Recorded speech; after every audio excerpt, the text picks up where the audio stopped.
नमस्कार दोस्तों, आज का जो हमारा टॉपिक डिस्कशन का है वो है यूनिवर्सल कांस्टेंट यानी सार्वत्रिक नियतांक। आज के इस सीरीज में पूरे यूनिवर्सल कांस्टेंट्स को डिस्कस करेंगे, उसका सिंबल प्लस उसकी वैल्यू और उसकी यूनिट।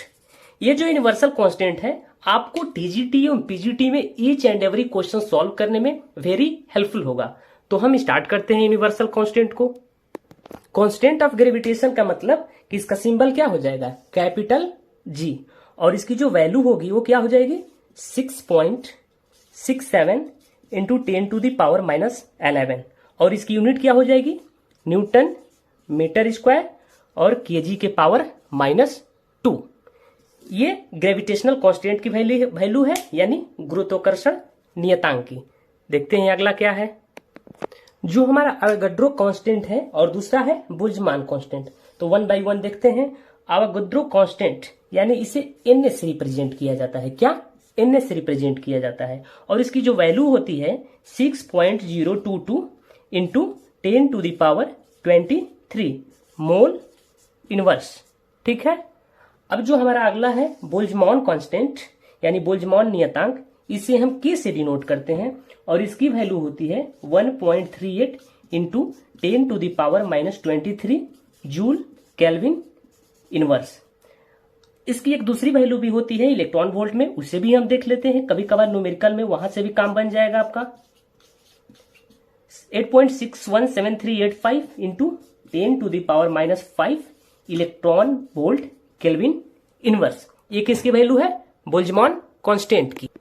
बोर रेडियस का मतलब क्या हुआ, इसका जो सिंबल होता है डिनोट करने का उसे A0 या इसे A0 भी बोलते हैं। इसका जो वैल्यू हो जाएगा 5.2917 इंटू 10⁻⁻11 और इसका जो यूनिट हो जाएगा मीटर हो जाएगा। ठीक है, क्योंकि एक प्रकार का ये क्या है डिस्टेंस है, दूरी है। अब देखते हैं प्लैंक कांस्टेंट। प्लैंक कांस्टेंट को अगर आपको डिनोट करना है तो H से डिनोट करते हैं या H का T से भी बोला जाता है। ठीक है, इसकी जो वैल्यू होती है वो होती है 6.626 इंटू 10⁻34 जूल सेकेंड।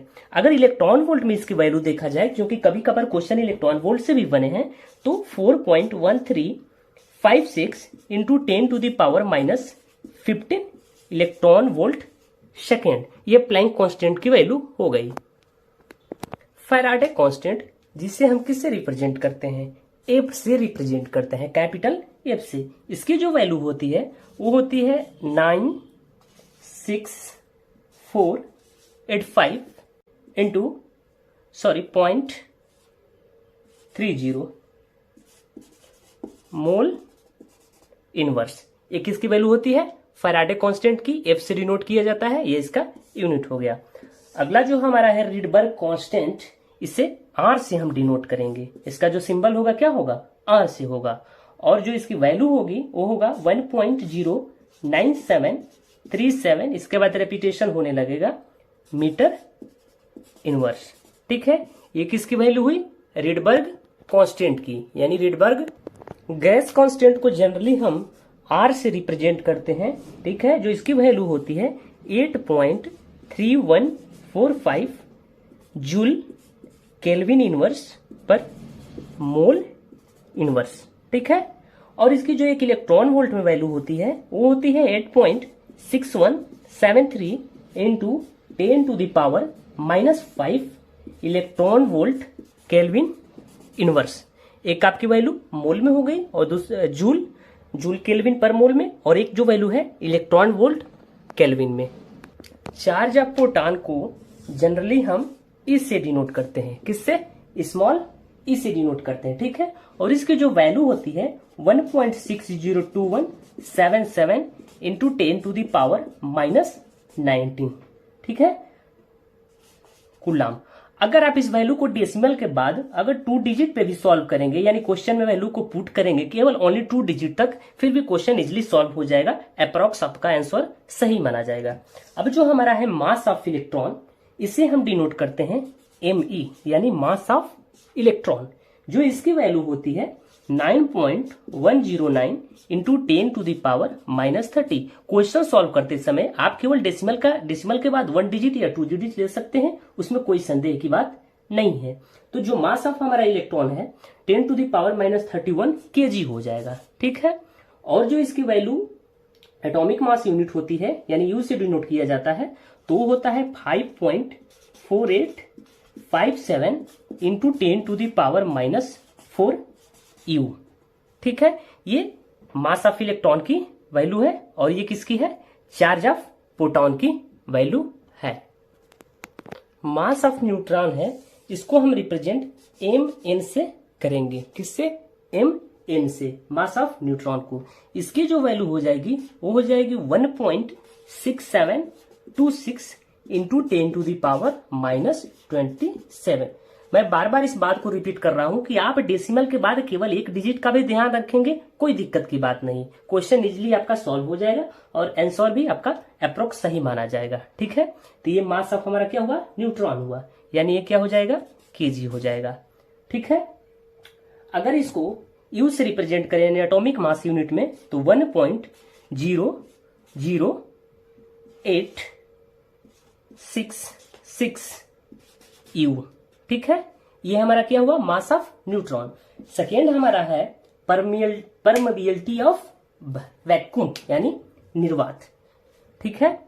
तो इसका जो हो जाएगा एप्सिलॉन से इसे डिनोट करते हैं, एप्सिलॉन से, और इसका जो हो जाएगा, सॉरी एप्सिलॉन नहीं, म्यू नॉट, यानी म्यू 0 से डिनोट करते हैं, यानी 4.10 टू द पावर -7 हो जाएगा, ठीक है।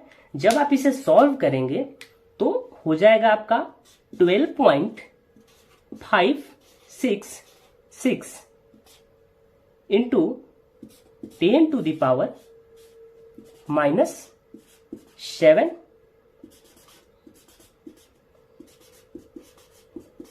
माइनस कितना हो जाएगा, 2, ठीक है। ये आपका क्या हो जाएगा जब म्यू नॉट को आप सॉल्व करेंगे, ठीक है। अब हम देखते हैं मास ऑफ न्यूट्रॉन हो गया, परमेबिलिटी ऑफ वैक्यूम हो गया। अगला देखते हैं वीन डिस्प्लेसमेंट लॉ कांस्टेंट, यानी वीन का नियतांक का नियम। इसे हम B से डिनोट करते हैं। इसकी जो वैल्यू होती है 2.8977 into 10 to the power -3 metre kelvin. दोस्तों आपसे एक रिक्वेस्ट है कि प्लीज कमेंट बॉक्स में आप कमेंट करिए कि अगला वीडियो हम किससे रिलेटेड बनाएं। ये तो हमारा यूनिवर्सल कांस्टेंट था जो आपको ईच एंड एवरी क्वेश्चन को सॉल्व करने में बहुत ही मदददायक साबित होगा, यानी हेल्पफुल साबित होगा। धन्यवाद दोस्तों।